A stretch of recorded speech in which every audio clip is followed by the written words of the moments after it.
جی جناب، ضرب المثل یا ضرب المثل، میں نے اپنے دوست سے کہا کہ اگر تمہیں عربی زبان پڑھنے کا زیادہ شوق ہے تو تم اسے ضرب المثل کہہ سکتے ہو۔ میں چونکہ اردو والا ہوں تو میں اسے ضرب المثل ہی کہتا ہوں، کیونکہ اسی تلفظ کا چلن بھی ہے۔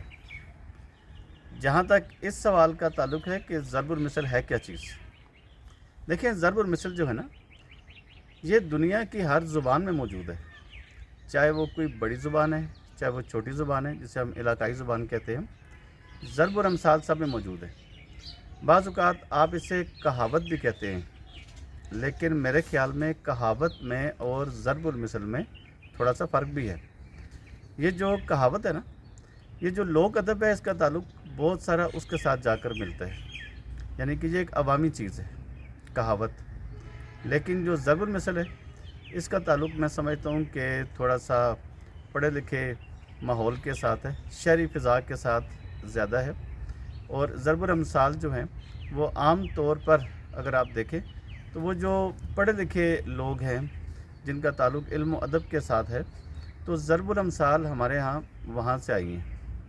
اگر آپ اس کا مطالعہ کریں نا تو آپ کو اندازہ ہو جائے گا کہ ضرب المثل میں اور حکایت میں کس طرح فرق پیدا ہوتا ہے۔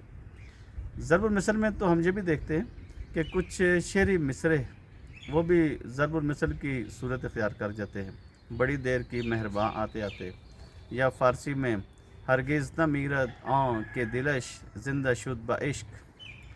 آپ دیکھیں کہ اس طرح کے مصرے ہمارے ہاں ضرب المثل بن چکے ہیں۔ ضرب المثل جو ہے یہ عام طور پر ایک بیانیہ ہوتا ہے، ایک جملے کی شکل میں، یا تقریباً جملے کے قریب قریب اس کی صورت بنتی ہے، اس میں یہ تخلیق ہوتا ہے، اور اس میں قوموں کا نچوڑ پایا جاتا ہے، لوگوں کے تجربات کا نچوڑ پایا جاتا ہے۔ اس میں ایک کیا کہنا چاہیے، اجتماعی دانش جو ہے، کولیکٹیو وزڈم، وہ ہمیں نظر آتی ہے ہر ضرب المثل کے اندر، اور تقریباً حقائق کے اندر بھی یہی صورت حال میں ملتی ہے۔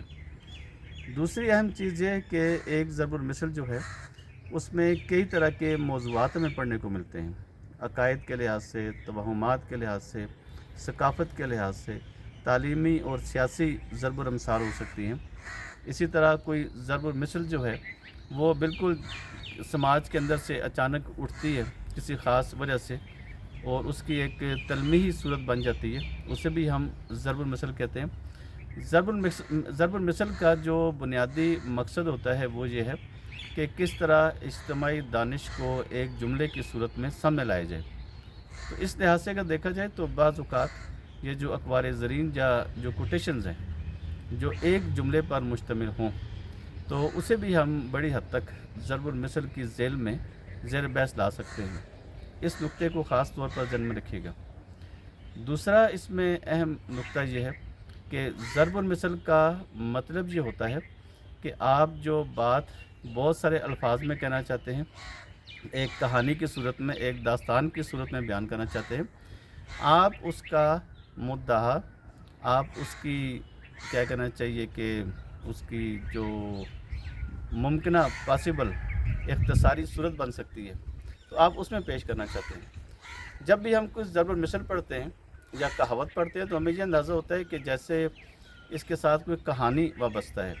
تو کئی ضرب الامثال ایسی ہیں بھی کہ ان کے ساتھ کہانیاں بھی ہیں، کہ ہم ضرب المثل پڑھتے ہیں تو اس کے پیچھے پوری ایک کہانی ہے۔ ایک ضرب المثل ہے کہ اتفاق میں برکت ہے، پیچھے ایک کہانی بھی ہے، جیسے کو تیسا ایک ساتھ کہانی بھی موجود ہے۔ اسی طرح اور بھی بہت ساری کہانیاں ہیں، اور ان کے ساتھ پھر جو ان کے نتائج نکلے انہیں ہم نے ضرب المثل کے طور پر قبول کر لیا۔ لیکن جو زیادہ ذخیرہ ہے اردو ادب میں ان ضرب الامثال کا، تو اس کے ساتھ کوئی بھی کہانی نہیں ہے۔ ممکن ہے ماضی میں کوئی کہانی اس کے ساتھ وابستہ ہو، لیکن ہمارے عہد تک پہنچتے پہنچتے وہ کہانی پتہ نہیں کہاں چلے گی، لیکن ہمارے ہاتھ صرف وہ ضرب المثل رہ گئی ہے ایک، اسی سے ہم کام چلاتے ہیں۔ تو اور بھی بہت ساری باتیں ہو سکتی ہیں، لیکن میرے خیال میں سر دست اتنا کافی ہے۔